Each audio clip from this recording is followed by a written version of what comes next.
Good evening and welcome back to our Christian Recorders Dialogue live from Orlando, Florida for the 51st quadrennial session of the African Methodist Episcopal Church General Conference. I'm back with you, Antoine Orlando Seawright, and from sunny Orlando, Florida. As always, I greet my bishop, Bishop Samuel Green in the 7th Episcopal District, and Supervisor Green, and certainly to my uncle in the 9th Episcopal District, Bishop Harry L. Seawright and Supervisor Seawright. And to cover my AME basis from the top to the parking lot, that covers all of the leadership of the church.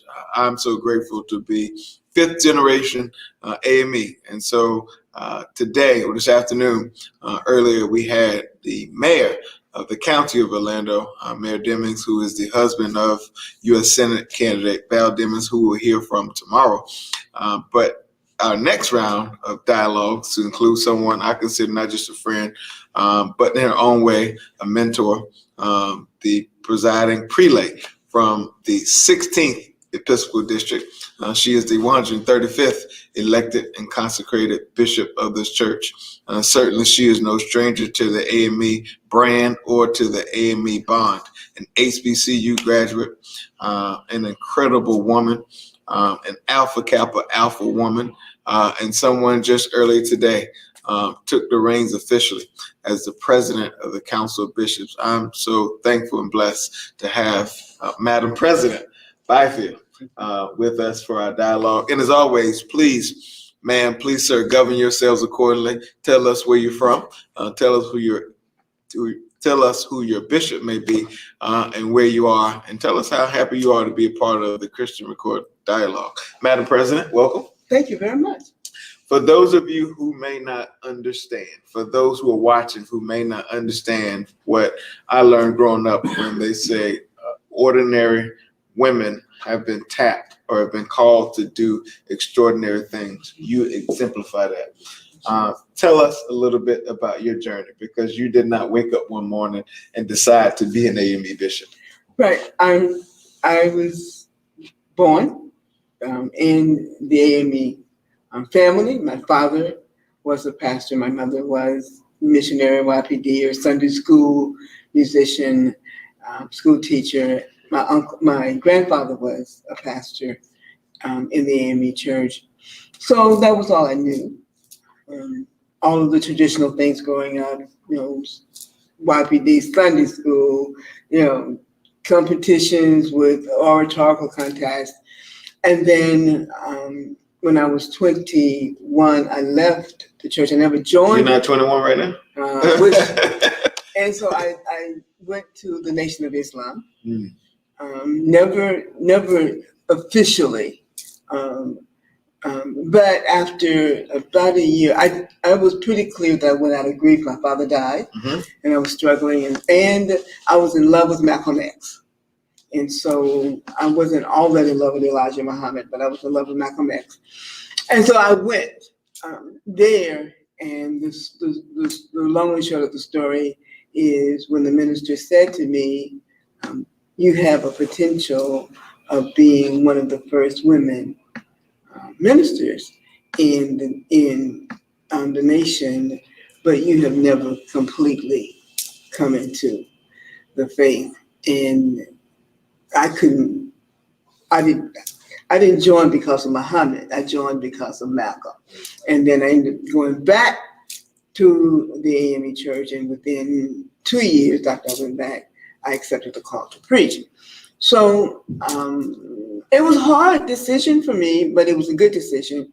And so all I knew, but I had so many brothers in the ministry that they made my journey. They did not make my journey hard. Other pastors made my journey hard because they thought that I felt privileged or that I came in with a superior attitude because of the lineage of my parents and brothers and sisters and aunts and uncles. And as a result, I still kept it, but I was I was absolutely clear that I was not called to be a pastor. So I did Christian education, and other kinds of things. And then when the Lord called me to pastor, I said no. It took 3 years before I finally did. And once I did, I was clear that that was what I was supposed to be. So that pastors, First Church, traditional, sent me to a church with 9 members. The Lord blessed it, and within a year there were 75. And when I left the church, there were 200. The second church, they sent me, was 50. It was a celebration for me because it was a block and a half from my house. The other church was an hour and a half drive one day. And so people kept saying, well, you're going through a demotion, but when you've been traveling, I stayed there for 10 years, and that church grew phenomenally and became a catalyst for ministry and social justice in the community. And then the last church I pastored was in Detroit, Michigan. It was a glass ceiling appointment, signed to a church with over 900 members. They really didn't have that many. The congregation sat 2,500 people, huge sanctuary. From there, I stayed there for 5 years. God did amazing things, and then became a presiding elder for 9 years, and then became a bishop. I never, ever wanted to be a bishop. Never had it in my spirit to be. But you knew you were called. I was called to preach.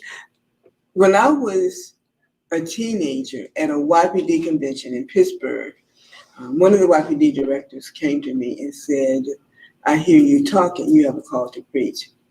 And I said, no, I don't want to disrespect you because my parents told me I can't disrespect adults. I said, but no. And when I did it, was admitted to the annual conference on trial, somebody screamed, I knew it. This woman who had told me that when I was 15 years old belonged to that conference, and she remembered. So it became full circle. When I was at my first church, general officers and people would come to preach, and they would say, you have a call to be a bishop. And again, I would laugh. So you were being called, you just didn't hear the phone. Didn't hear it, wasn't trying to answer it. It was on vibrate. It might have been off, sound like. Right. And so finally in 2012, I decided to run. And then I had a Master's of Divinity, but it wasn't from an ATS school. And they ruled my candidacy ineligible. And I told God, I didn't want to run in the first place. So why would you let me go through this? And then when I came back 2 years later and ran, I was in a doctoral program when they rendered me ineligible from an ATS school, but I didn't have a degree from an ATS school. So I stayed in the doctoral program and decided that's just who I am. I went back and got a second master's while I was doing my doctorate. And so I ended up getting both around the same time. And then I ran again, and the Lord allowed me to win. So in other words, God is something else. He decided what he was going to do. You didn't listen. And then he had to confirm what he told you and other people he was going to do for you. I never thought that the church would elect a sister of a bishop. So my brother was a bishop. I never thought that the church would elect two people out of the same family. So I never believed. I know God told me to run, and there was something in my heart, but I really didn't. Well, you know what? That makes me cringe a little bit, because the God I know and the one that you have been serving for a long time can do the impossible and the unthinkable. God did. And so he did it. And so you are just living proof that when you count God out, he will come along and teach you that you don't know how to count. It was in my heart. Every time somebody would say you're not going to be elected, it was in my heart. God would say, you're going to be elected. So I would have to go get centered. I would have to go find a quiet place. And I would hear God. But somewhere I was like, a brother and a sister. And two things after I was elected that were phenomenal for me. One was this whole notion of a number. you're now 135. Mm-hmm. And it was like, okay, I'm 135. And immediately people knew the number. So people asked me, what's your number? And the first day I was like, I'm 130. And they said, third. And they all knew. And one night I was reading the discipline for something. Oh, I knew. I was looking to see how many people were from the 16th district that had been elected. And as I was reading it, it dawned on me that I'm the 135th bishop elected after Bishop Allen. And that blew my mind. Only God. Only God. Only God. Well, you've been elected. Mm-hmm. You've been consecrated. You've been serving. Today was a historic day in our church. You became the president of the Council of Bishops. Mm-hmm. What does that mean for you? And what does that say about how far we've come to allow a woman who did not think she was going to be a bishop to be in this role in a time period where environmentally we're finally celebrating the achievements of women instead of questioning or looking down on the progress and the abilities of women? Well, first of all, I'm the fifth. Sure. Okay, I'm the fifth woman. But it's still historic in its own way. Well, this is historic. There are several historic. One, even though I'm the fifth, I'm the first. I think Bishop McKenzie was. I'm the second woman who was president of the Council of Bishops at the time of the General Conference. So that is very unusual. That's historic. Right. So it's just, I was scheduled to be president this year. I wouldn't have been president of the General Conference, if it had been for COVID. And so when they moved it, then in May. The second thing that I was thinking was very historic is you have a woman retiring and she's preaching. And you have the president of the council who was a woman. Sworn in right after she finished preaching. And Delta and an AKA. And what can we say? I'm right in front of her. And so she's right behind me. So it was like this gasp of nothing but men and then these two women. Because in our church, the protocol is the last people are the highest ranked people. So it didn't even dawn on me until we started walking. I was like, wow. The other historic is very personal to me. Okay, testify. My brother was elected a bishop in 1992 in Orlando, Florida. I was the second woman to lay hands on a bishop to consecrate them. Bishop Brian's wife, Reverend Dr. Cecilia, laid hands on her husband in 1988, and I was the first to lay hands on a brother. And my other brother did as well. In 2016, my brother laid hands on me. And I'm now in Orlando, where he was elected. It was a plethora of emotion for me. And it just like, wow. And guess what else? You're sitting with Antoine Orlando Seawright. So then the emotion of who my family was, I didn't come from a silver spoon. Sure. And what all of that meant, and what was in God's mind when all of this, and so it was just an interesting period for me. But yeah. Well, let me tell you what it means. When God has a plan for your life, no matter what plan you try to overlay over his plan will always supersede your plan. It also says to me, when you were talking about you and Bishop McKenzie and you being a woman, is that this idea that when women lead, we all succeed. And that was her sermon, and that was my speech. But you asked me about this whole thing about the culturalization of women. Because I think it's important. It is. See, Black women have to take so much trash. Women have to take some trash black women A double dose. have a double dose. I call it a triple dose. Okay. I said we have. Well, let's just say quadruple since we're Right. in a quadrennial Right. session. No, and I say it's triple because we have to deal with the issue of racism. Sure. Then we have to deal with the issue of sexism. Sure. And then we have to deal with the issue of black female sexism, which is very different from sexism. It's a whole nother layer. It's a whole nother layer. So you have men who treat us badly, then you have black men who treat us badly, and then you have Not all of them, because now you're trying to make me feel bad. Lord, But- for everybody watching at home, I'm not that guy. So for me, so let's just talk about Cherry, the track, and the whole issue with the hair, with the swimmers. At the same week when Bill Cosby was released, Mm-hmm. and people all over social media said, "Oh, he's been vindicated."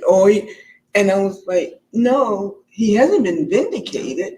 He won on the technicality. He admitted that he was a rapist." The same system that has locked away and locked up black people and black men Right. actually is the same system that had a bin that allowed him to go free. Right.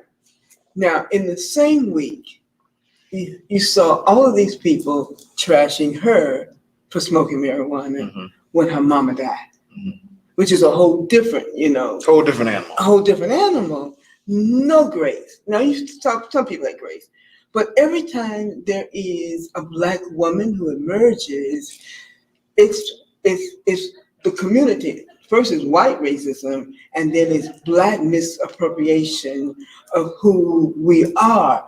So when you see me, or you see Vice President Kamala Harris, Mhm. or you see Maxine Regina Waters, Hall, good Val Demings. right, and you see Regina Hall, who's an actress, that it lifts up to women and girls that they can be. My grandgirls, I have two granddaughters, and I have to, when we had the quadrennial in 2019, and I preached, but when I walked in, with the bishop, they didn't know what a bishop was. They knew their grandma was a bishop. And my oldest grandson said, "Oh, that's what bishops do." Mm. He could see a sermon. He could see it. He could see a sermon versus hearing a sermon. You with all those men. Mm-hmm. The two granddaughters just sort of went, and they couldn't articulate, Mm-hmm. but they started telling everybody, now at home I'm grandmama, but when they came around here, that's grandmama the bishop. Mm. So it raises. It gives them something to look forward to and something they can Exactly. touch and see. And so seeing Vice President Kamala Harris, Your sorority sister. my sorority sister, and seeing all of these people in national leadership. Michelle Obama. So even head of the social workers or the Mhm. head of, it raises for girls, but particularly black girls, Mhm. that the lie that they have been told, that they will never be anything or amount to anything. And that's why is it Cherry? So that's why, Shakiri. The track star. Right, the track star. Somebody said, "I wish she didn't have orange hair." And I said, orange is a good color.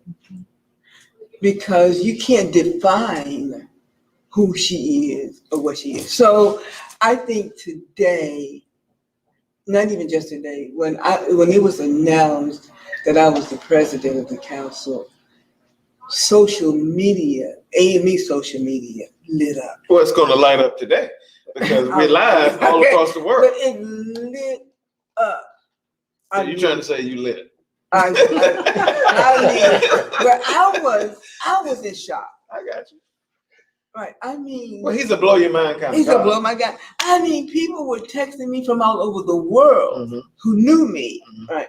So and men and women, and a lot of it was political, but I heard women say to me, "We can see that we have an opportunity." As I sit next to you, Bishop, I'm reminded of that quote I read somewhere between 3rd and 5th grade, is that little girls with dreams grow up to be women with vision. If I had to put a bow on you, that's what I would put inside the bow. But because we're running short on time, I need you to give me some Sunday school answers here for a second. Your priorities as council of bishop president going into, I believe, to be some of the most consequential times of my lifetime. If you had to lay out the top 3, one for the Father, one for the Son, one for the Holy Spirit, what would those 3 be? The first thing is to help the church understand that we're shifting. The tectonic plates of shifting. Right. That COVID, we were already moving toward that, but COVID has exposed us to what we used to do and how we used to do it doesn't necessarily work. So that's number one. Is second is helping the church to include those they choose not to include. That would be women. Diversity and inclusion. That part we sometimes forget about. What I said today in the speech is full equality. And then the third is a very different kind of thing, is providing an infrastructure of economic development, community development. You call it Sunday school answers, but educational. And I don't mean just HBCUs. I think we need to do college, but I think that Black Christians learn what they learn by, I won't call them racist, conservative white Christians. So they listen to them folks on TV and they read their books, and they don't really have an understanding of who they are as a Black person and a Black Christian. Because we don't line up necessarily with the evangelical spirit that's been defined on cable news, particularly when it comes to our politics and our engagement. That's right. We don't, and we don't even recognize. I can't relate to Billy Graham's son. I got saved at a Billy Graham rally when I was 14. God bless you. God bless me. It's right. They moved. Then I started working for the Billy Graham. Double blessings to you. Right. And I couldn't do that. I can't relate to that. That's not the experience of this grandson of sharecroppers from South Carolina who grew up in the AME church. But I'm saying I got saved in that ministry. So I thought, and I was like, no. I would go to white evangelical ministries when I was in my early 20s. And I would sit there, and all my girlfriends would just be, oh, isn't this the word? And I was like, where are the Black people? You know what I mean? Now, Bishop, Madam President, now we got to run the tape back for a second. Because God done brought you a mighty long way. You was flirting with Muslims, flirting with the Muslims. You dated the Billy Graham following, and now here you are in the AME brand as the president of Council of Bishops. And I think certainly it's not how you started out; it's how you end up.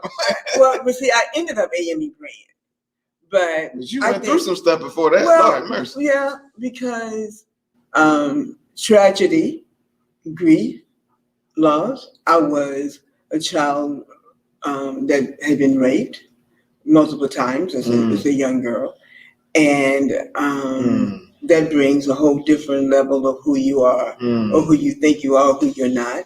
And then when my dad died, it left a void. So, yeah. But all of that makes me who I am. And so what it makes me is able to see the divinity in God's humanity. That's strong. Say that again. I can see the divinity in God's humanity. So it drives my husband crazy. We've been married 45 years. That's longer than I've been alive, by the way. So I'll go to a restaurant and the waitstaff comes and she'll look broken. I said, baby, what's wrong with you? I always been tired. You've been working all day. And I'll just start finding a way to minister to her. Sometimes I'll go for it. Do you have a relationship with Jesus Christ? Your uncle was with me one time when I did it, and he said, "You did that effortlessly," and I said, "It's because it's a gift that God gave me." But she needed to see that a perfect stranger could see her humanity and her divinity. So I'm able to see divinity and humanity. Secondly, I have this unconditional acceptance of people. That means that I love everybody. Well, I love everybody. I mean, you don't like everybody. But you give everybody grace. You give them a runway of grace. It doesn't mean that I necessarily want to run and hang out, but I do affirm. And the third thing, I think, that people who know me, they say that I'm an underdog person. So I see who other people would never see. And Bishop Bryan even said the other night in the Maximizing Ministry with Reverend Dr. Erica Crawford and Women in Ministry, that I would come to him and say, "Have you considered?" And he said in his head, no. And he didn't see it. But I would say, "Well, give him a try."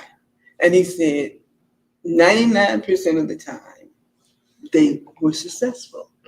But I saw it, but other people. So I think that makes me different, going through, the nation, going through Billy Graham.